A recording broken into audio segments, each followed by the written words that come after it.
First of all, I'm excited to be here. We're excited to have you. Voice 22. This is a great event. I'm Stas Tushi, I'm CEO and one of the co-founders at Instreamatic, and we are an AI marketing company. Yes. We first applied our AI technology to voice-enable audio advertising. So users could have a dialogue by voice at scale instead of passively listening to a monologue when they hear an ad.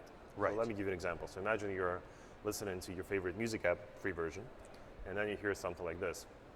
Hey, this is your favorite coffee shop. How would you like to skip the line in the morning and get a hot cup of coffee waiting for you? Yeah. You can respond right away and say, I'd love it. Yeah. All right, all you need to do is just get our app. Or you can say, no, I don't drink coffee, go away. Right. Right? Sorry about that, we'll try harder next time. And we've had successful partnerships with companies like Pandora, other media companies, as well as with many brands. And as we've traveled our path, our customers on the brand side started asking us to do more with our technology because CMOs cannot afford not to know what consumers think about their products, their brands, and their competition. Right. And they loved the insights they were getting from voice ads, but they wanted to apply our AI technology to a broader range of communication channels. Right. So they could get actionable insights into the marketplace. Yes. And so now we're expanding our offering with the product called Market Instinct. Okay. Effectively, it replaces traditional, expensive one-time market research projects with automated real-time market intelligence. Right.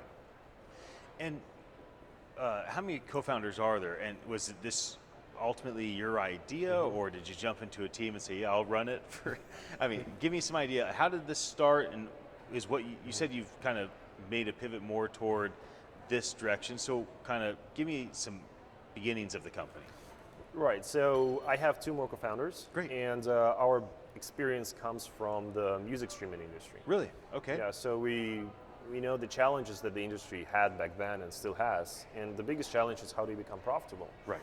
And that's why, except for Spotify, I think all the other music streaming platforms, became part of a bigger ecosystem. Yes, they did. Because it's so hard to become profitable, and one of the reasons is traditional audio advertising, they have challenges with measurability because it's hard to place clicks on audio, right? Right. And that means it's a bit challenging to compete with video and social media advertising. Yes, it is. And so, as things have developed with your product and your platform, are you bringing on new clients? I mean, you're here at the events. I'm assuming you want people to know about the company and know what the offering is. So what type of corporation should consider using your product? Well, first of all, we have a really exciting announcement that we kept in secret right until today, and we're doing a session with the company called Cerence. Yeah, of course. I know Cerence. Yeah, they're the leading. They came out of Nuance and have had a wildly successful experience with all they've done for automotive.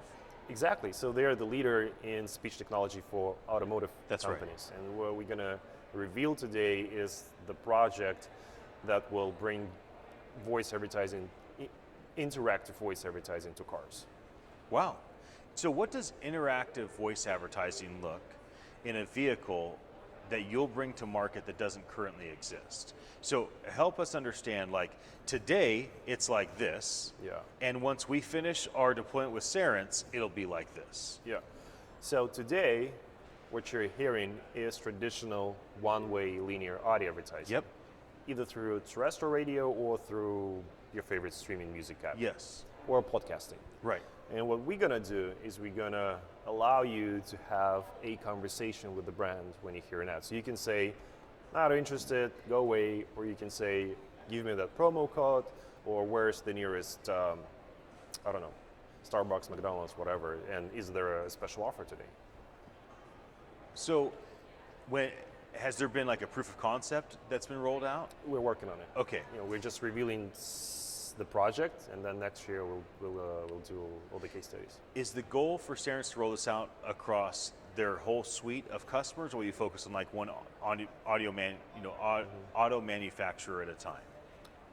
The latter.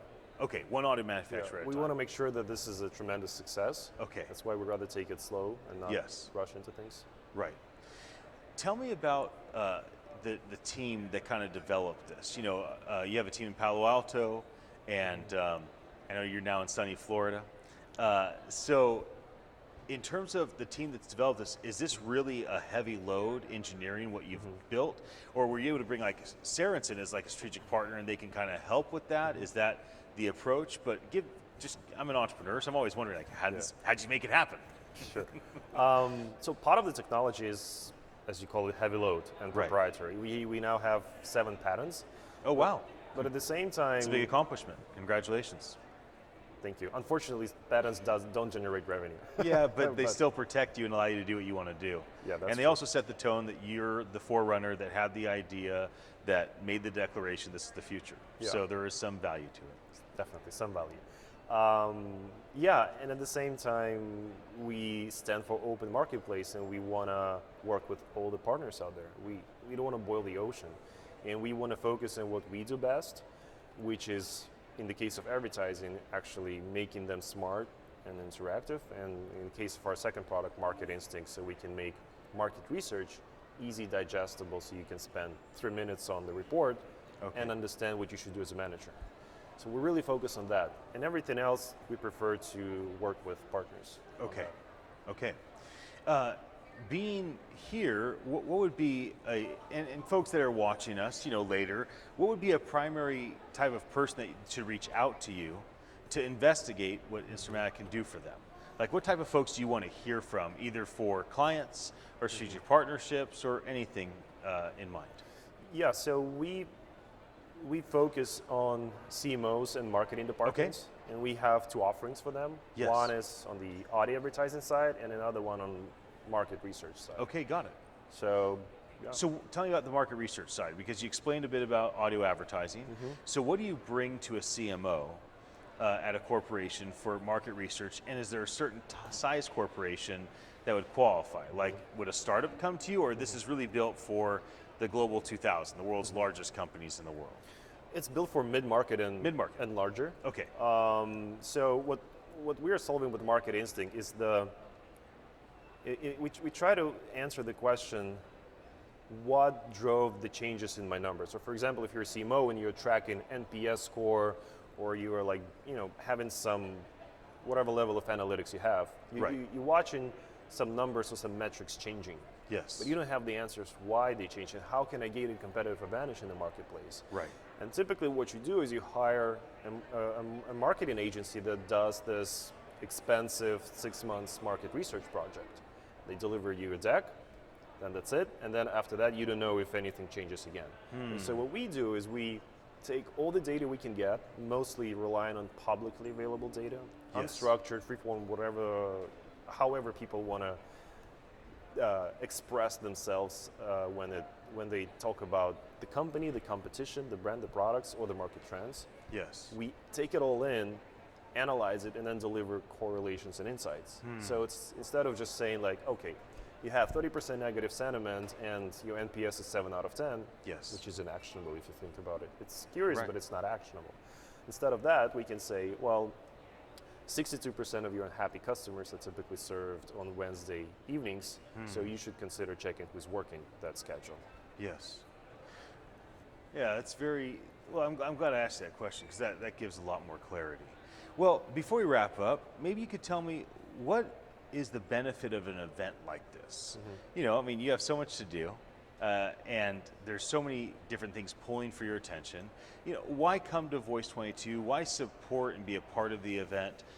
What is the benefit of gathering community together? I'd love to hear your thoughts on that.